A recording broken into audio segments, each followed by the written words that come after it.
And welcome back. Novak Djokovic, Rafael Nadal now splitting the first two sets. All of their major finals have gone at least 4. We'll see that tonight, possibly their first 5-set match, because the champ's not going out quietly. That's for sure, Brad. There's no doubt about it. And, you know, after being incredibly ornery that first set, Joker, to me, got his mojo back. He started to get some positive reactions. He started to fist pump, and I thought that Rafael Nadal started to slice the backhand a little too much.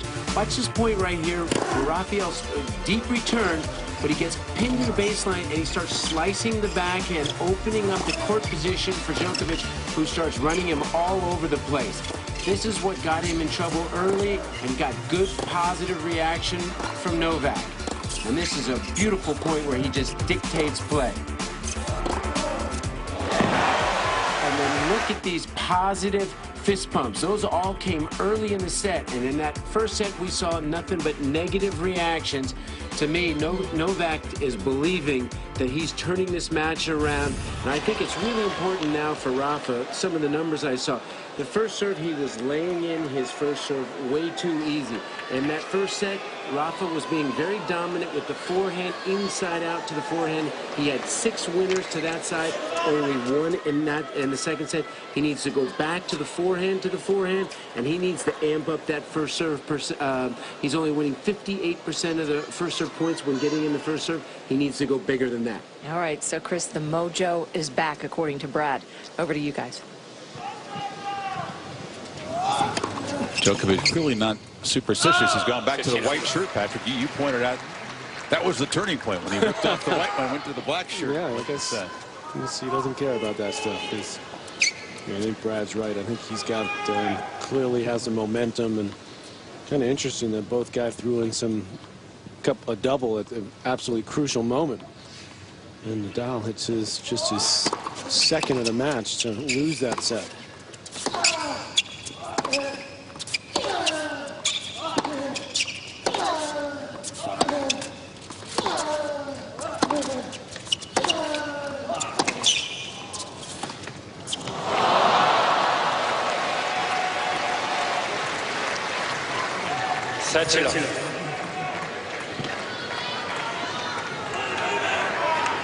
Is it extra deflating, if at all, to Nadal that he clawed back, was on the verge of getting to 5-all, had a game point? To most mere mortals, yes, but to him, usually not. What's more deflating to him at this point is that Djokovic has found his game. And he's starting to free swing a little bit more, and he's missing less. And the tempo of the points is going much more in the direction of Djokovic now.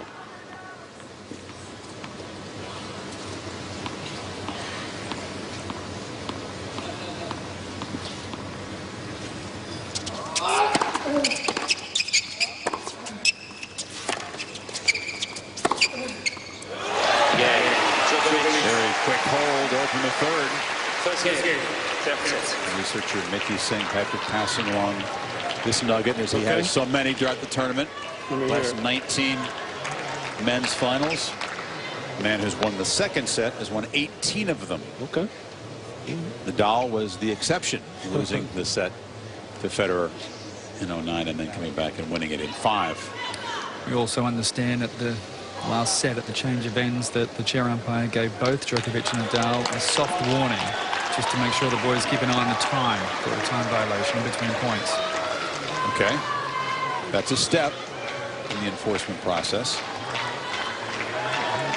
You see the average time, and again, the 20 seconds is what it states in the rule, which you guys say is more of a guideline than a rule, but that means, you know, if you're playing quicker, there's a lot of ones that are much longer than 40. Yeah.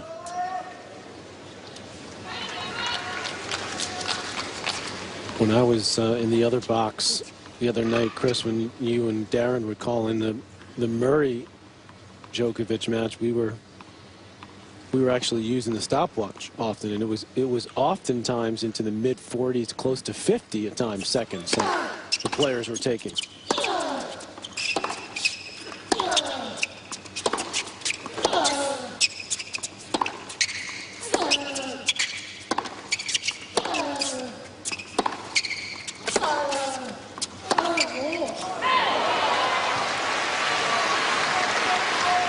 talking before the match.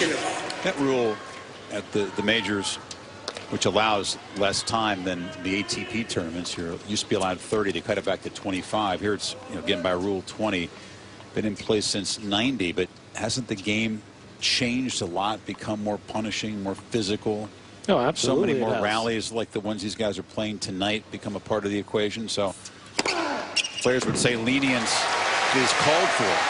Changing style of play calls for adjusting the rule or not enforcing the rule as it used to be enforced. Well, I think that's sensible. I've never heard that used as a rationale for not being enforced.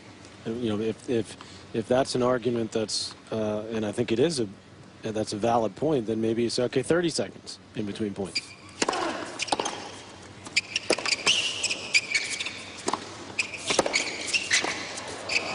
Oh, floating just on the line. So take it back to 30, but then enforce it as a hard rule.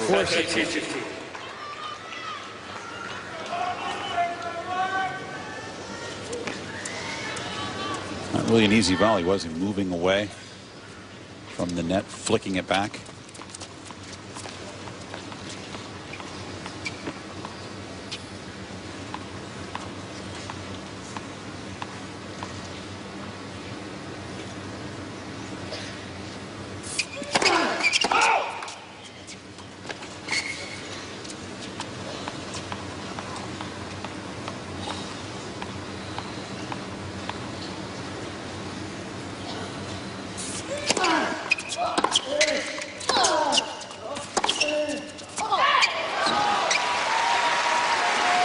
Interesting story also about how Nadal prepares for Grand Slams. We were in Rome earlier this year and still a few weeks out with Monte Carlo, Madrid, Rome, then a week off in the French Open. We were just checking his schedule to see what days he had available for practice and what days he was taking off. And he looked at us with this funny look on his face saying, days off? No days off for me. No days off until the clay is finished. Not one single day off from Monte Carlo to the end of the French Open.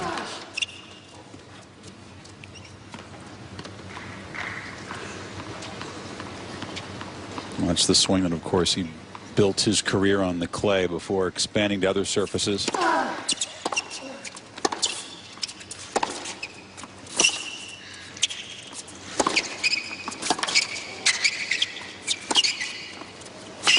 Nasty. The reason why I say it, though, is because he just lost in the final of Madrid to Novak Djokovic, and the very next day he arrives in the afternoon to Rome. He goes to the hotel courts, and he was practicing for a good 2.5 hours on the court.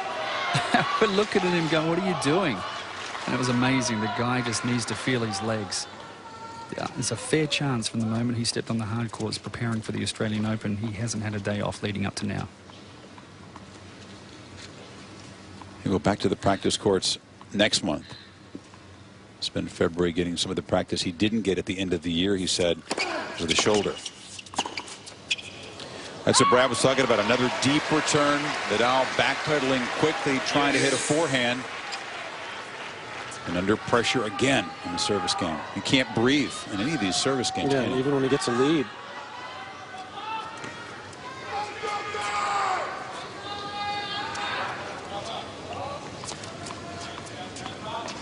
And that was for him, that was a pretty big serve. 119. He can't really go that much higher than that.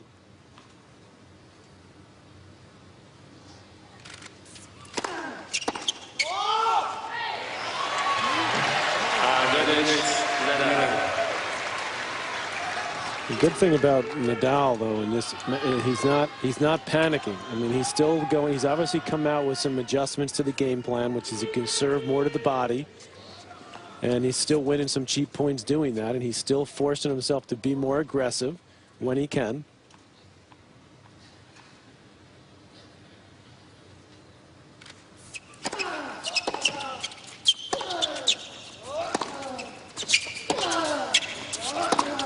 That's the problem for him now, is that 1-2 punch from Djokovic is starting to pay dividends. The heavy sort of roller to the backhand. And then Nadal can't really do a lot with this shot right here. And Djokovic is now stepping up and ripping the next one up the line. just feel like in his matches it's such a percentage game, and if Djokovic doesn't miss, if he dials in, the percentage just keeps sliding away from you, and eventually you do get broken.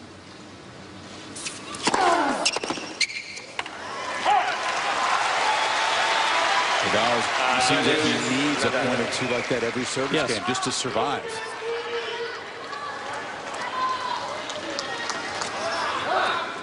He's already gotten more cheap points, if you can call it that, in this final that he did in New York. That's for sure. In barely 2 sets.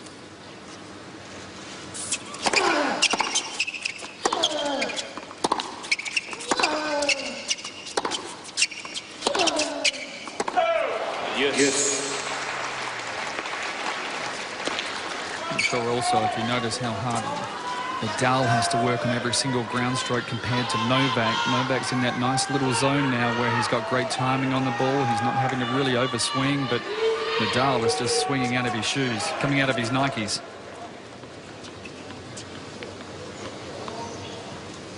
Yeah, sweat flying everywhere. Djokovic is settled in after 239. Looking very sharp.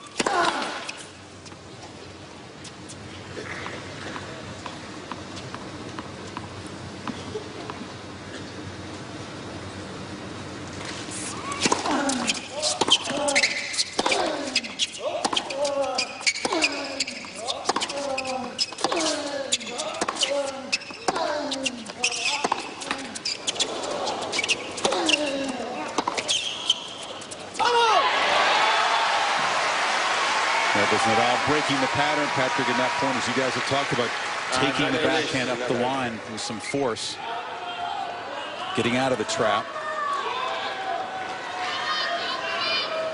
And he got some help with this one, and then he went after this one up the line.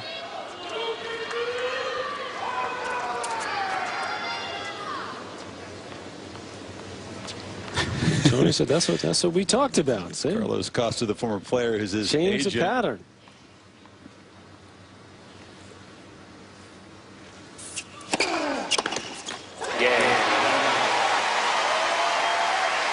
It's a fight, but he holds. Well, you know, we've been tracking this as we go inside the point in the court positioning, and Nadal getting pushed around more and more in that second set as Djokovic starting to dictate play, going into the backhand corner, has him sort of pinned in there. He stays patient, and then he gets the opening and goes to the forehand corner. So you look at the hit points, Nadal on the first serve return, and then he actually backs up even a little bit more on the second serve, and it's been rare that he's looked to move up to the baseline on the return. And I think that's, I'd like to see him mix it up a little bit more.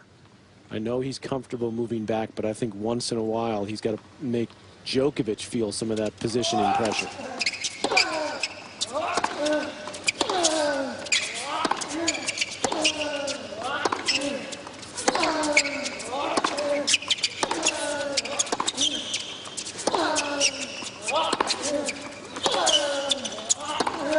No, it's great. You can see Rafa energized by that whole bouncing around, trying to get a lead in this service game, but Novak with the answer again. You know, we're starting to see some punishing rallies, and there's that backhand up the line. 7th winner from Novak off that wing. So he has the ability to flatten that out. You see the extension through the ball, and then he comes across his body. So he can, with the same swing, put a little spin on it or flatten it out. Can you get me in a program to be that flexible? Flexibility, which you take for granted, is part of the equation, too. A lot of that's God-given. But certainly works on it as well.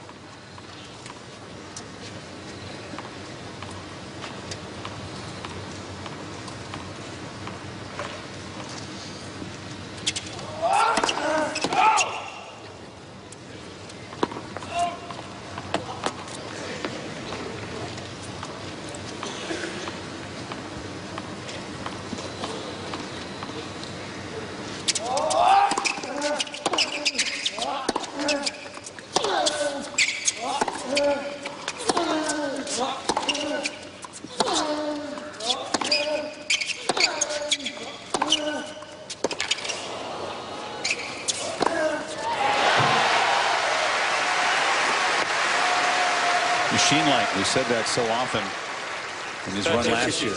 Ability to just play points with patterns. So hard to defend. He gets farther and farther ahead with every shot for that corner.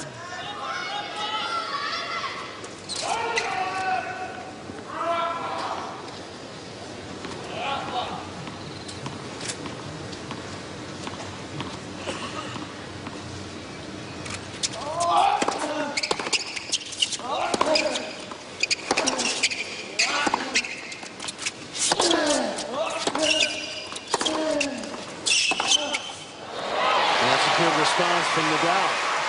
Use his legs a little more and hit the forehand. Thank you.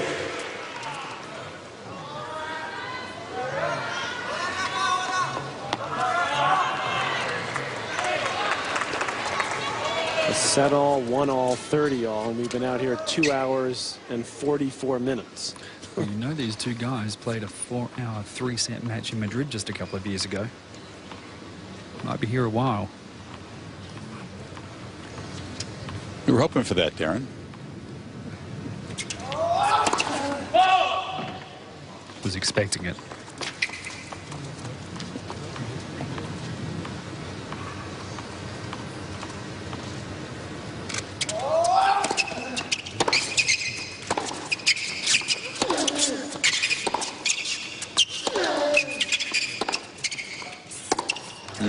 Missed time there.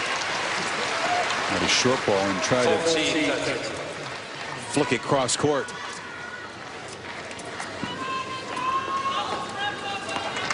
Does make little adjustments all the time, does Novak, because it was Nadal that was starting to get a rhythm on the weight of shot from Djokovic, and then he took a lot of pace on every one of those ground strokes and just broke the rhythm again.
Welcome back to the Australian Open 2012, presented by Franklin Templeton Investments.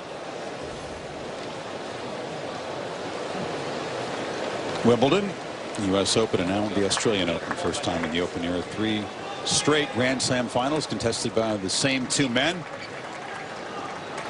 Djokovic would like this to finish predictably. He won those 2 in 4 sets. I mentioned before, these 2 have never played beyond 4 sets. More bananas, please. This one at the moment is more even than those matches were. We felt that Djokovic was pretty clearly. Well, he was up 2 in sets to control. 11 in those 2. So that is a fact. Yeah. So this one, Nadal is in it.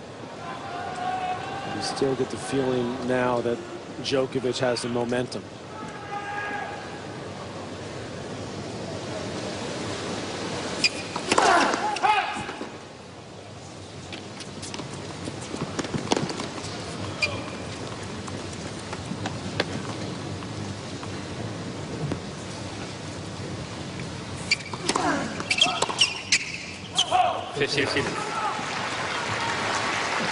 Can't be a good feeling if you're Nadal, who'd never been overmatched against any opponent, you know, head to head for any length of time, to know that the other guy's regular game has been good enough to beat you. And obviously very high level, but not really red line, just his Djokovic's regular game, would you say? Yes. I mean, that's where the corner was turned for Djokovic last year when he toughed out Nadal in a couple of those best-of-3 set finals in Indian Wells, in Miami. And once Nadal felt, and Djokovic felt, that he could stay with Nadal physically and that he wasn't going to get tired, because that is what had happened in the prior matches between them. And Nadal basically broke him down physically, and then mentally Djokovic lost it a little bit. But now that physically Djokovic was there, then that's when the domination really started to take hold.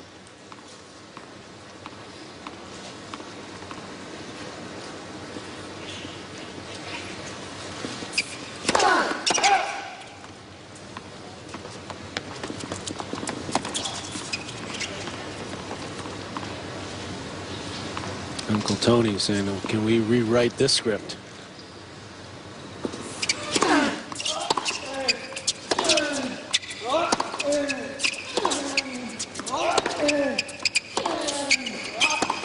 You never get that kind of look from Tony Nadal when Nadal's playing Federer.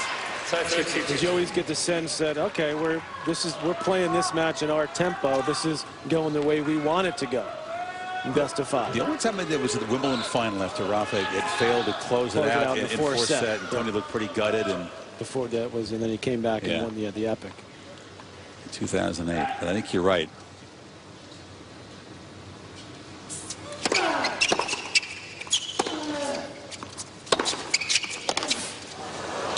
There's serious concern that it takes huge special shots and maybe a couple serves out of the comfort zone. That's what it takes to win games. And it's so hard to string them together.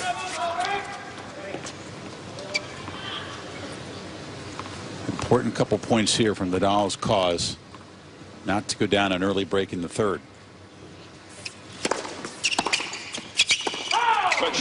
Oh, that's a bad break. Well, it's a bad night for the lines people. I'll tell you, the chair umpires do a heck of a job. He's on fire. But this is really... Nadal will get another first serve, and he was... Nadal had a play in it, though. Yeah, he did, but he had a play. It was in the court, but he wasn't ahead in the point. No.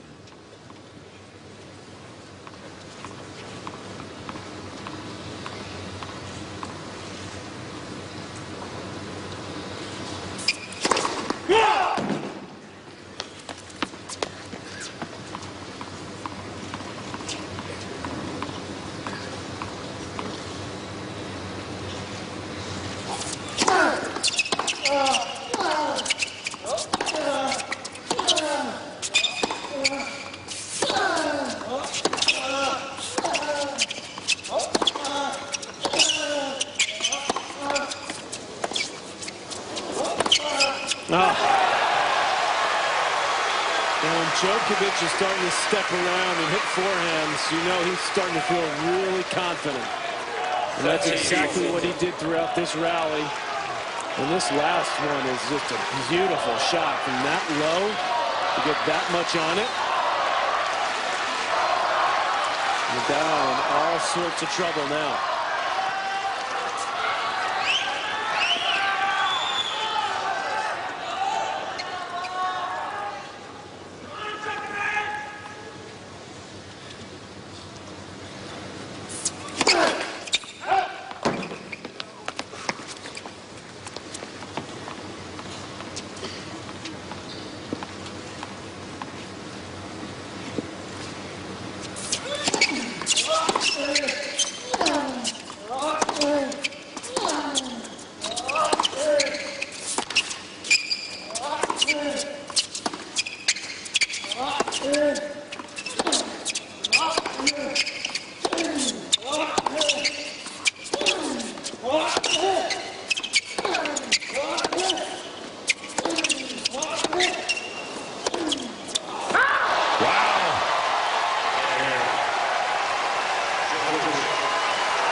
Djokovic stalking over and staring in his box after getting the break.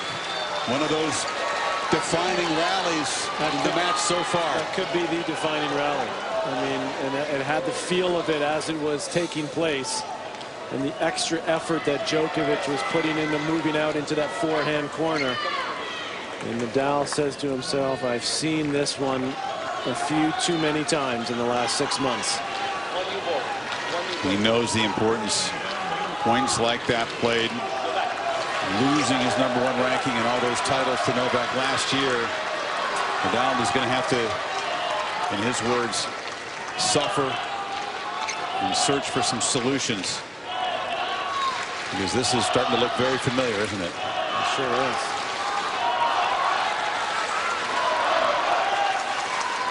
Just like the second set, Djokovic playing with the lead.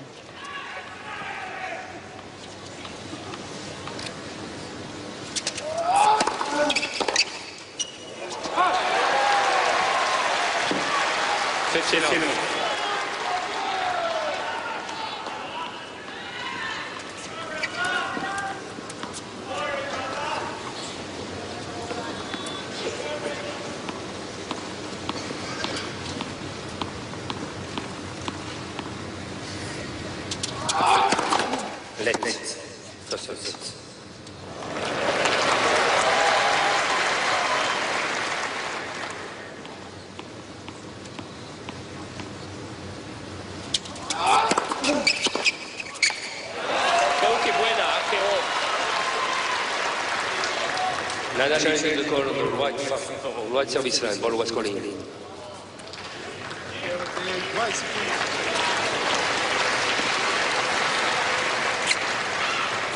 Just put the line. Nadal can't believe it. He's back there ready to receive a second serve.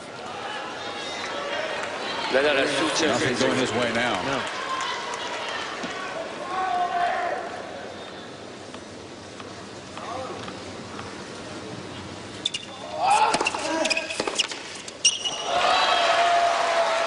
Djokovic, you know, we saw this started to happen in the second set, Chris, that he's winning a lot more points like that. It's in Nadal's position. It's almost like he's going further back. He loses confidence in his return. And as the match wears on, it starts to catch up to him. That's a good point.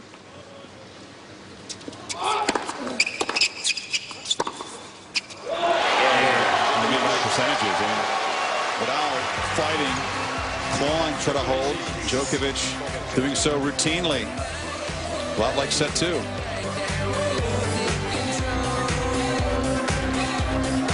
Box spring and not a foundation, giving you maximum support and comfort. And just like all our beds, they're flippable, giving your mattress a longer life.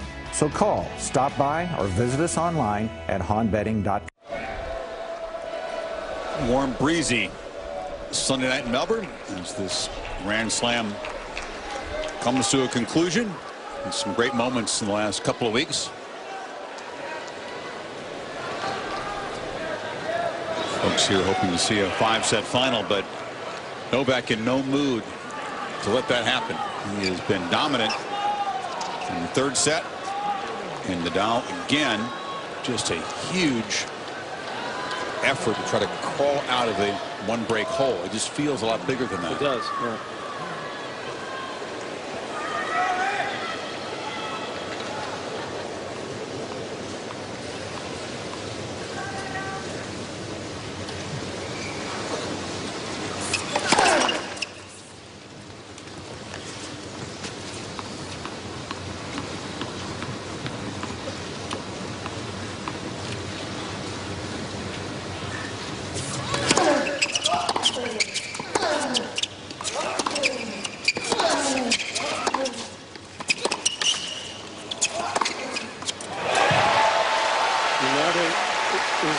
Bigger openings now for Djokovic. Not having to, he's done so much work within the rally that look how much room he's got there to hit the winner, and that's starting to happen a lot more now.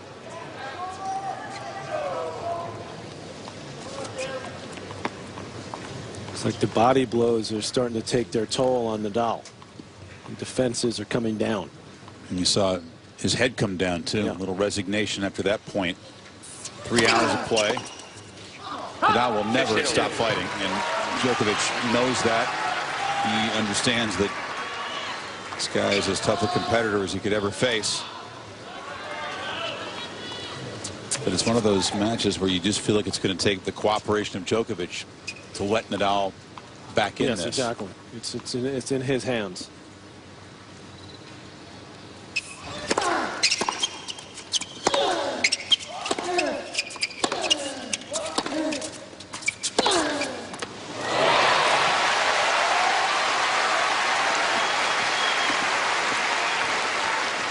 30-15. You can definitely do more of that.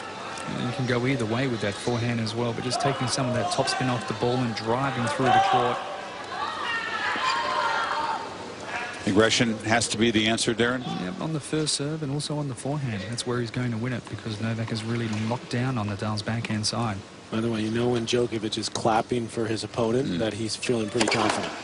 He wouldn't be clapping if he was down 4-1 in this set, trust me.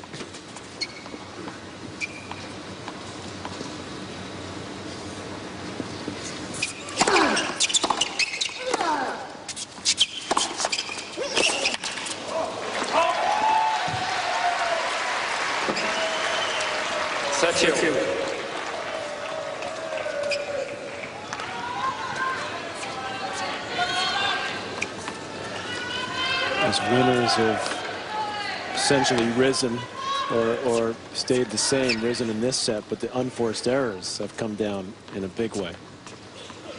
He's actually almost even now in the winner to error ratio, and he was way under after the first set.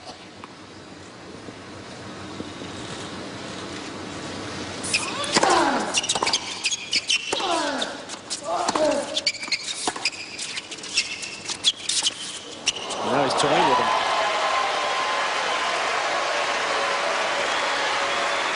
That's a big problem for Nadal as well, because that first forehand of Djokovic was really just a working shot. That's a heavy forehand, not red-lined, well-directed, but getting way ahead in the point.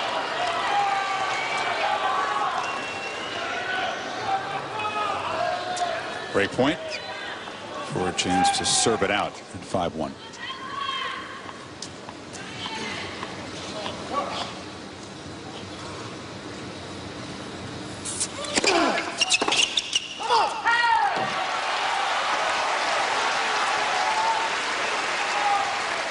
Yes.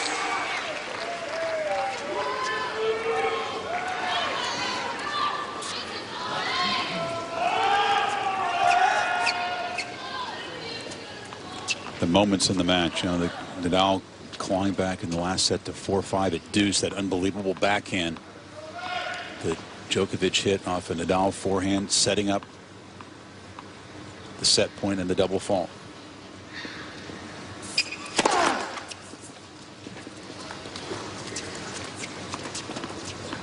Otherwise, who knows what direction that set goes.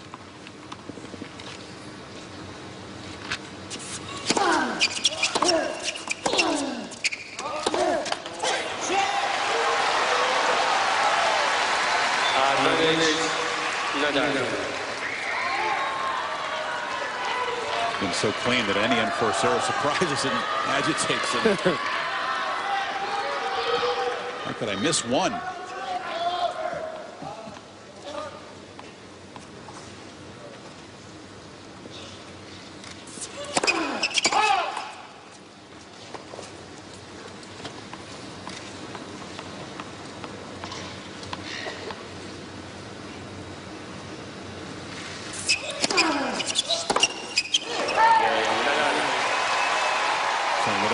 Off the ropes in that game. Still a lot of work to do in this set. He's going to climb back in it. Winter X Games concludes Sunday on ESPN at 2 Eastern. Shaun White showcased snowboard superpipe eliminations and 9 Eastern, another window. Games wrap up with the snowmobile best trick final. Winter X Games from Aspen.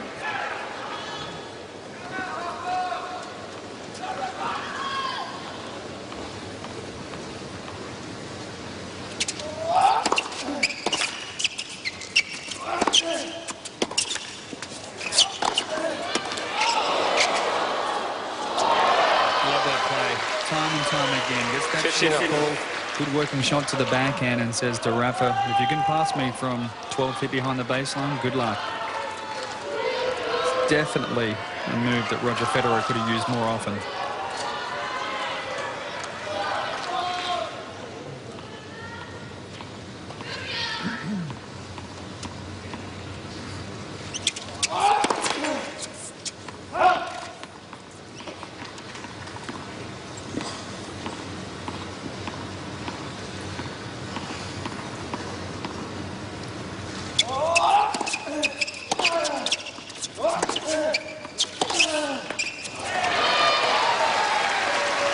short return there from Nadal.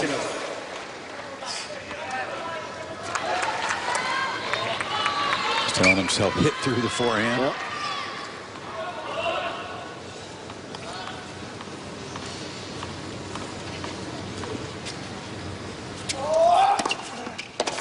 That's nasty.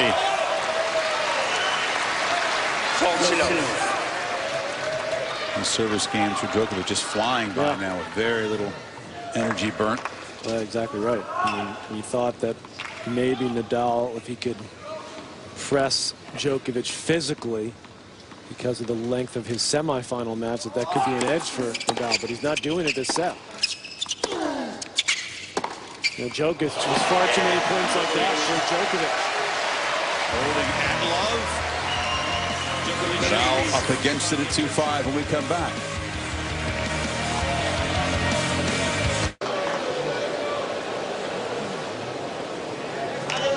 What's going through Nadal's head at this point? Able to fight through that opening set. As Djokovic sort of found his legs, found his way. The familiar game plan has been executed pretty ruthlessly. Yep. It's one thing to continue fighting, which Nadal will, but nobody to find the answers that nobody else has found, by the way. No.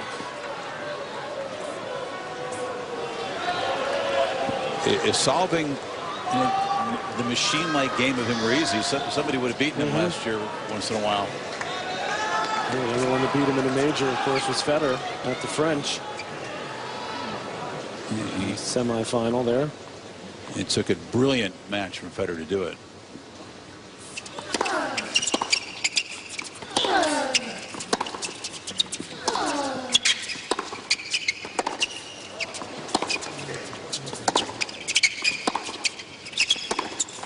A lot of us felt that Federer really did his old rival Rafa.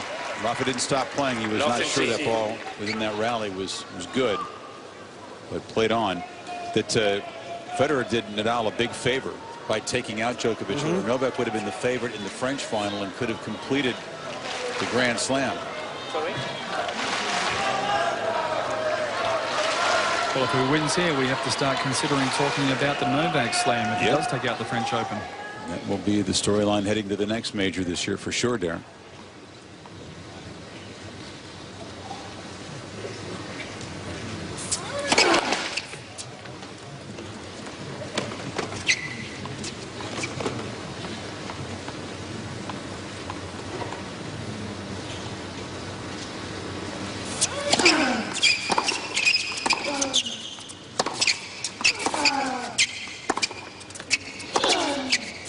Again, right from the return, Djokovic gets in control of the point, and Nadal's playing catch-up. What could he do differently? Brad mentioned, popping bigger serves, but it's even the first serves are getting returned. He doesn't really have more on his serve. His only chance, I believe, is to try to hit the forehand as often as he can. Put that serve in at under 80 miles per hour.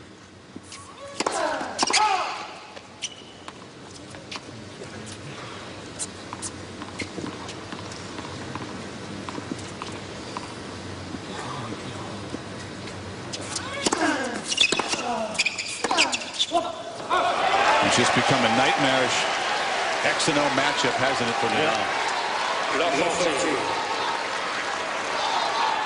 Djokovic in a relative sprint, just 44 minutes in this set.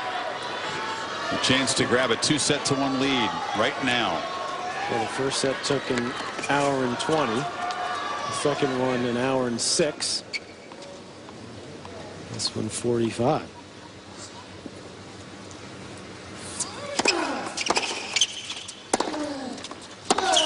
Oh.